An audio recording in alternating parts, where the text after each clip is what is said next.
আজ আমি আপনাদেরকে হর পার্বতীর সংবাদ শোনাব। মহেশ্বর এখন পার্বতীকে বিবাহ করার জন্য উদ্গ্রীব, কিন্তু এ বিষয়ে ঘটক তো প্রয়োজন।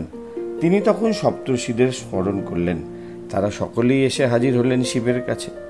সেই সপ্তর্ষির সঙ্গে এসেছেন অরুন্ধতী। মহেশ্বরকে প্রণাম জানালেন সকলে। সবাই জানতে চাইলেন, মহেশ্বর, কি প্রয়োজন আমাদেরকে আপনি স্মরণ করেছেন? আপনি আমাদের আদেশ করুন, সেই আদেশ আমরা পালন করব। এই আদেশ পালন করা আমাদের সৌভাগ্য। ঋষিগণদের শ্রদ্ধাপূর্বক কথায় শিব খুশি হয়ে বললেন, হে ঋষিগণ, বর্তমানে আমি গিরিরাজকন্যা পার্বতীকে বিবাহ করতে ইচ্ছুক হয়েছি। কাজেই আপনারা ঘটক রূপে গিরিরাজের গৃহে গিয়ে উক্ত কার্যটি সম্পন্ন আমায় সাহায্য করুন। শিবের মনোবাসনা পূর্ণ করার জন্য সপ্তর্ষি ও অরুন্ধতী হিমালয় নগরে দেখতে দেখতে বহু প্রশংসায় সহিত গিরিরাজের ভবনে উপস্থিত হলেন। হিমালয় নিজের প্রসাদ থেকে দেখলেন যেন 7টি সূর্য একই সঙ্গে তার গৃহের দিকে আসছে। এমন জ্যোতিষ্মান সেই ঋষিগণ পত্নী মেনকাকে ডেকে বললেন, আমাদের জীবন আজ হলো ধন্য। আমরা গৃহস্থ, কাজেই এই অতিথিদের সেবায় যেন কোনো ত্রুটি না থাকে। প্রাসাদের সম্মুখে ঋষিগণ উপস্থিত হলে গিরিরাজ স্ত্রীর সঙ্গে বাইরে এসে প্রণাম জানিয়ে গৃহের ভেতরে নিয়ে গেলেন।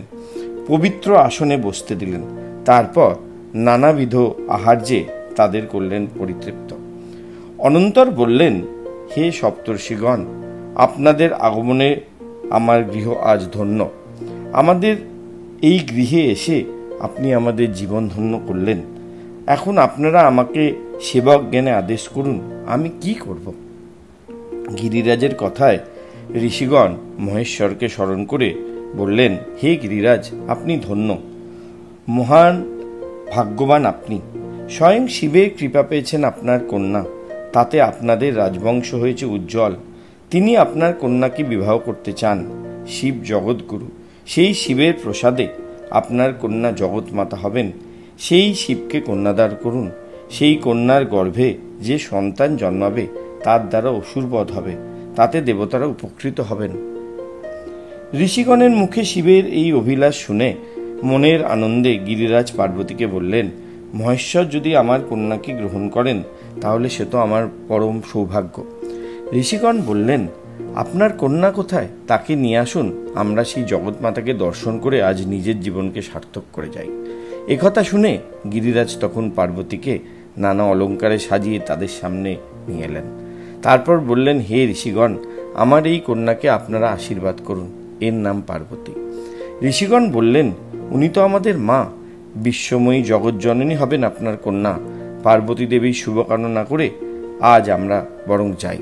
ওনাদের দাম্পত্য জীবন সুখের হোক। গিরিপত্নী মেনকা সমস্ত কথা শ্রবণ করে চোখের জল আর ধরে রাখতে পারলেন না। তাই দেখে অরুন্ধতী বললেন, আপনি পরম সাধ্বী পতিব্রতা, এই জগতে ধন্যা। আপনার কন্যা নিজ গুণেই মহেশ্বরের মন হরণ করেছেন। সে অনন্যা, আপনি কাঁদবেন না গিরিরানী। এই কথা বলে তিনি হলুদ আর কুমকুম দিয়ে মেনকার চোখের জল মুছিয়ে দিলেন। তারপর ঋষিগণ সঙ্গে সঙ্গেই চতুর্থ দিনে বিবাহের লগ্ন স্থির করে সানন্দে গিরিরাজের কাছে বিদায় নিয়ে মহেশ্বরের নিকট চলে গেলেন। সমস্ত কথা বললেন। তারপর শিব বললেন, আপনারাই এই বিবাহে পৌরোহিত্য করবেন। সেই সঙ্গে আপনারা প্রত্যেককেই সমস্ত শিষ্যদের নিয়ে আসবেন। এরপর ঋষিগণ শিবকে প্রণাম করে যে যার বাসভবনে চলে গেলেন। তখন মহেশ্বর মহাকাশীতে ছিলেন। সমস্ত ব্যাপার অবগত হয়ে শিব আপন আত্মীয় স্বজনদের সঙ্গে বিবাহ অনুষ্ঠানের উদযাপন করার জন্য কৈলাস পর্বতে গমন করলেন। স্মরণ করলেন দেবর্ষি নারদকে। সত্বর উপস্থিত হলেন দেবর্ষি। সমস্ত ঘটনা শুনে খুব খুশি।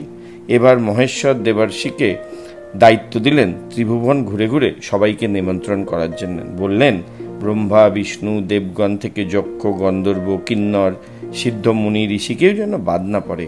এও বললেন যাতে আমার বিয়েতে সবাই আসে, আর যারা আমার বিয়েতে না আসবে তারা আমার আত্মীয় নন।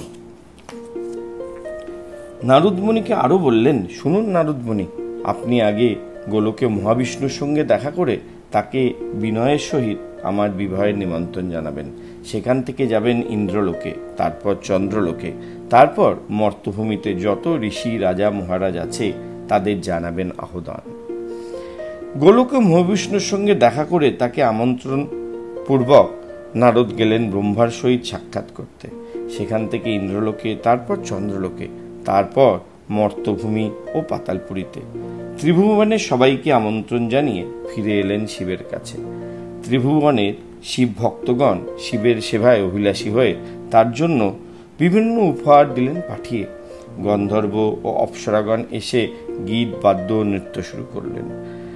মাতৃকাগণ শিবকে সাজাতে বসলেন। সানাইয়ে সুর বাজতে লাগলো চারিধারে। মিলন মধুর সুরে চারিধার হয়ে উঠল সুন্দর সুন্দর শব্দে পরিপূর্ণ হয়ে উঠল।